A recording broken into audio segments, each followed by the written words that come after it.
से आओ तुम वतन में, ए वतन के नौजवान। ओ वीर शहीदों की कुर्बानी को हमें नहीं भुलाना है, और जातिवाद को दफना कर इंसानवाद अब लाना है। शहीदों की चिताओं पर लगेंगे हर बरस मेले, और वतन पर मरने वालों का यही बाकी निशान होगा। तो देखिए, प्राचीन समय में हमारे भारत देश को आर्यव्रत के नाम से जाना जाता था। उस समय हमारे देश में हिंदू राजा राज्य करते थे। सबसे पहले 326 ईस्वी में सिकंदर ने भारत पर आक्रमण किया और तक्षशिला के राजा अवंभी ने उसका साथ दिया। उस समय के प्रसिद्ध राजा कूटनीति के चामड़े ने उसके आक्रमण को विफल कर दिया। उसके बाद फिर भारत छोटे छोटे राज्यों में बट गया। जब भारत देश छोटे छोटे राज्यों में बट गया तो भारत के राजा आपस में एक दूसरे से लड़ते झगड़ते रहते थे।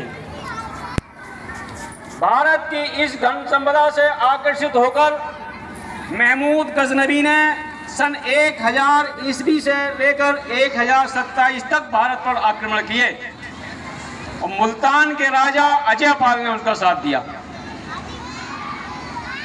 फिर सन 1191 ईस्वी में मोहम्मद गौरी ने पृथ्वीराज राजा को हराकर दिल्ली पर अपना अधिकार जमा लिया। उसके बाद मोहम्मद तुगलक, अलाउद्दीन खिलजी, रौजिया बलबन आदि ने भारत पर शासन किया। फिर तुगलक वंश का शासन समाप्त होने पर लोदी वंश का शासन हुआ। इब्राहिम लोदी के चाचा आलम लोदी ने अफगान शाह बाबर को दिल्ली बुलाया और पानीपत के युद्ध में हराकर दिल्ली पर अपना अधिकार जमा लिया। फिर 16वीं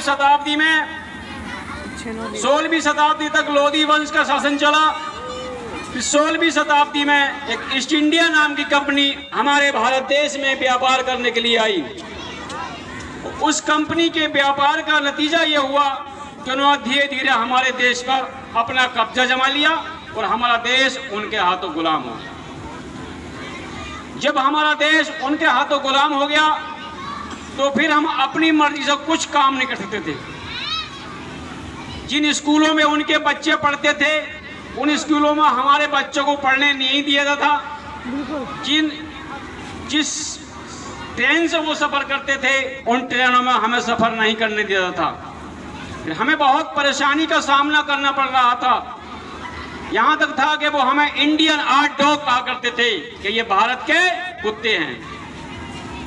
हमारे देश की कुछ महान शक्तियों को ये बात सहन न हो सकी और उन्होंने अपने खून का एक एक कतरा बहाकर 15 अगस्त 1947 को हमारे देश को उनके चुंगल से आजाद करा लिया। हमारा देश आजाद हो गया। देश की आजादी में हिंदू, मुस्लिम, सिख, ईसाई, बूढ़े, बच्चे, महिलाएं सभी शामिल रहीं। हमारा देश 15 अगस्त 1947 को आजाद तो हो गया लेकिन नियम कानून उन्हीं के चलते रहे। उसके बाद हमारे B.R. अम्बेडकर द्वारा बनाया गया संविधान, भारतीय संविधान, जो 3 साल कुछ महीने में तैयार हुआ, वो 26 जनवरी 1950 को लागू हुआ, जिसे आज हम सब 76वां गणतंत्र दिवस के रूप में मना रहे हैं। इसी के साथ हमारी काकोरी कांड के शहीद, काकोरी में अंग्रेजों की भरी हुई पूरी ट्रेन हमारे 3 शहीदों ने लूट ली थी।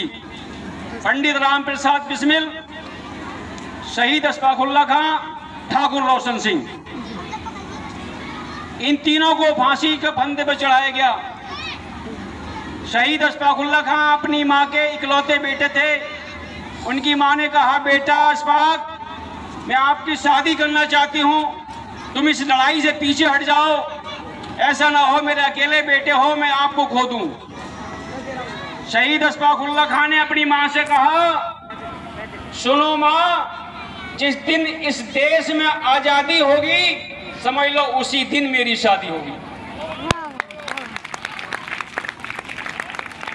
एक दिन शहीद अशफाकुल्लाह खान को फांसी पकड़ लिया गया और फांसी की सजा सुना दी। और जब फांसी के तख्ते पे उन्हें ले जाया गया तो उनसे कहा, अशफाक बताओ तुम कुछ कहना चाहते हो, कुछ तुम्हारी मांग है? तो उन्होंने कहा, हाँ मेरी मांग है। उन्होंने कहा, मेरी कुछ आरजू नहीं है आरजू जरा सी, रख दे कोई कफन पे मिट्टी वतन जरा सी। फिर उन्होंने कहा, आप मेरी माँ को खबर कर दो कि उससे कह दो कि आज तेरे बेटे की शादी हो रही है।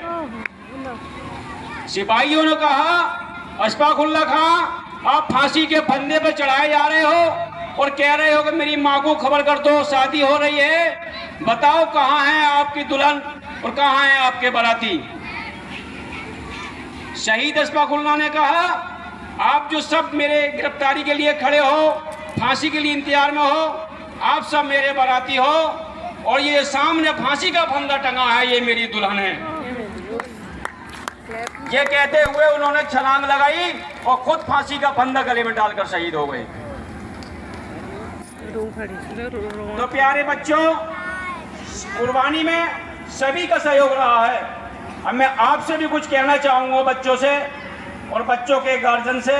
बच्चों के गार्जियन की जिम्मेदारी है बच्चों को नहला धुला के और टाइम से स्कूल भेजें और स्कूल में हफ्ते में एक बार आकर ये पूछ लें कि बच्चा हमारा क्या पढ़ रहा है।